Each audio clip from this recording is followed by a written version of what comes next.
ali pa spet iz sosednjega področja znotraj sklopa prekarnosti izvajalci pristaniških storitev ali pa trafike konec koncev. Dogaja se grobo izkoriščanje, to izkoriščanje je nelegalno, to vsi vemo, nikome ništa. In spet, zato ne rabimo nobene posebne raziskave in posebnih usklajevanj, potrebujemo ukrepe.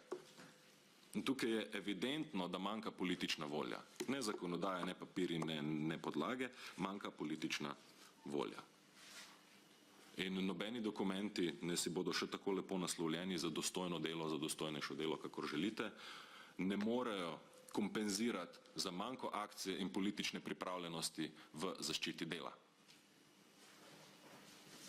In tukaj je naloga vlade, da spremeni kurs, spremeni politiko in v ožjem smislu je naloga ministrstva za delo, da začne drugače usmerjati inšpektorat za delo. Seveda, tretja podenota tle je pa sam inšpektorat za delo, da dobi neko kompetentno vodstvo, ki se bo postavilo na stališče dela, ne na stran kapitala in seveda ščitilo delavske pravice.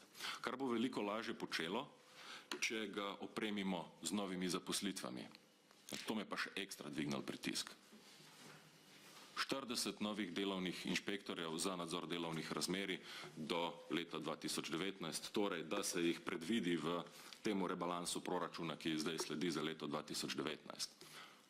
V temu dokumentu morajo biti zagotovljena sredstva za 40 novih delovnih inšpektorjev.